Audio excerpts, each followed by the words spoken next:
Welcome to the Vortex.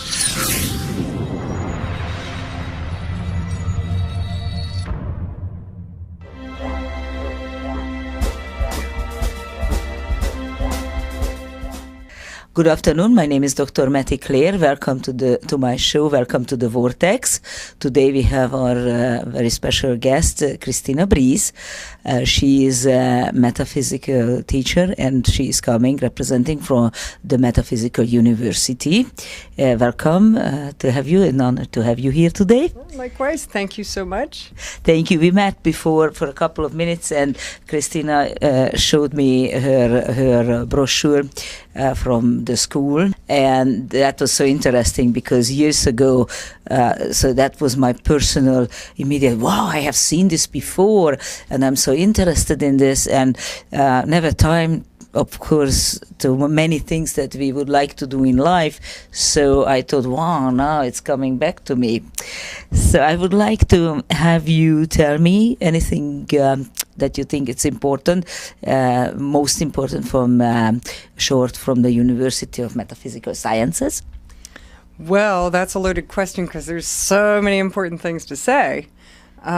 First thing I would say about the university is that it's a distance learning school so that anybody in the world can do it. We have thousands of students all over the world, and we have it as a distance learning situation so that everyone can afford it. People don't have to move. People don't have to change their lives. They can do it along with whatever they're doing, traveling, working, staying at home, being a mom, going to regular school, whatever. This way they can download it as PDF and MP3 files off the internet if they're internet savvy, or they can get it through postal mail.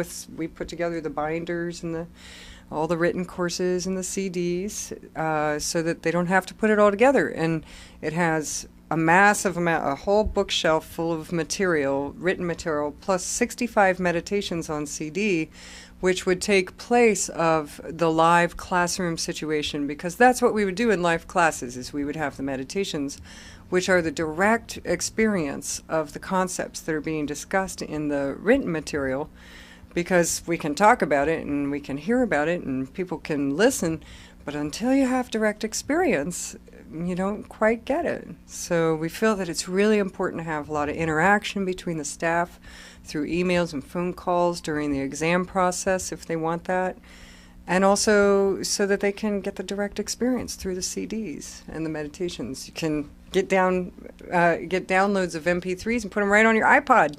Wow, so it means that you have also live classes, actually. Yes. And who would like to attend those classes, they can.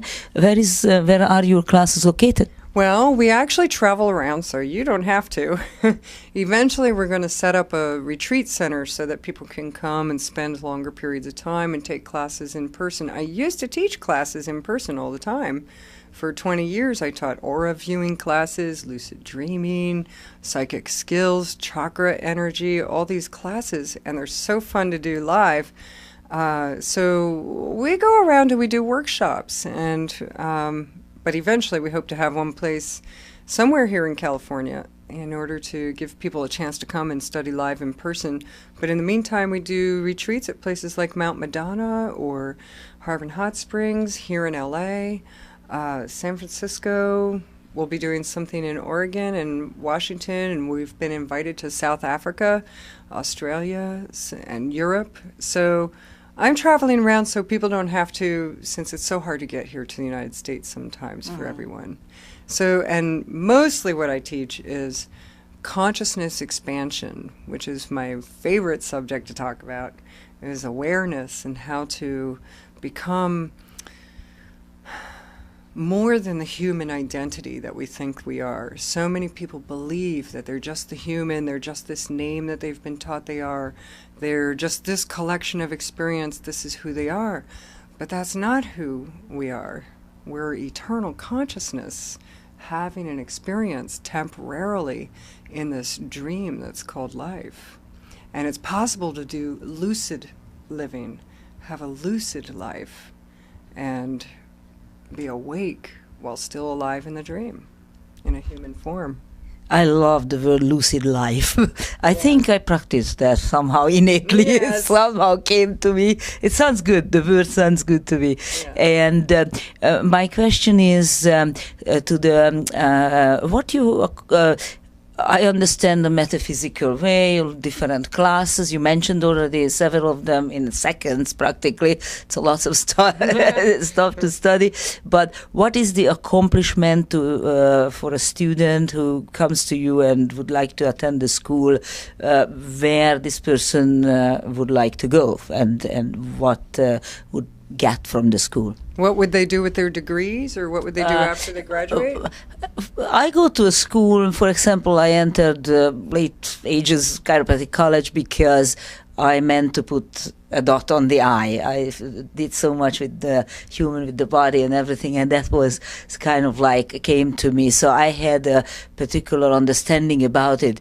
When I hear metaphysical studies, then I have a certain understanding, but I wouldn't know what would I study, what I'm looking for. So what are people going to learn if they go to our school? Well, we have about 80 different courses, possibly more. At this point, I don't know how many we have because we keep adding more because there's new things coming out all the time. But we teach things about communication with your angels, metaphysical technologies, how the brain works, communication skills, anger management, astral projection, lucid dreaming, aura viewing, world religions, how to use the Enneagram, what an archetype is. It's a lot of divination systems. Oh gosh, I can't list them all. Endless possibilities. So it sounds good to me. So, and you mentioned you teaching over 20 years. Mm-hmm. Are you one of the founders of the school? You are pretty young for me for teaching 20 years. I like it. I'm not as young as I look. I'm 42, going on 43. All right. But meditation, they say, is good for maintaining your youth. I just wanted to say, definitely metaphysics keeps young, looks like. I like to think so. A little exercise and healthy eating helps along the way, too. And traveling, living a lucid life. Yes, living a lucid life and realizing who you are and that it's a temporary experience as you're passing through. And it helps you not to take everything so serious, because I think the worst thing that ages you is being in an irritable state of mind or having a lot of stress, taking everything so seriously, being upset, resentful, angry. Those are the true aging factors that make the body age and cause us to not feel good or get sick and things like that. So. You're sharing amazing knowledge already in a couple of words.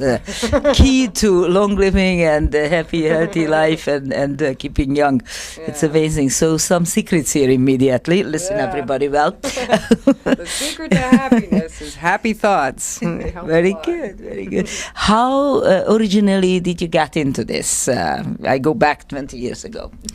Well, I was always spiritually focused. When I was brought up, I have my mother to thank for that, really. My mother is very into Christianity, and I was brought up with Christian teachings and wanting to pursue the spiritual teachings of being a good person and doing the right thing and discovering the truth of the universe. And it kind of needed to expand beyond the Christianity.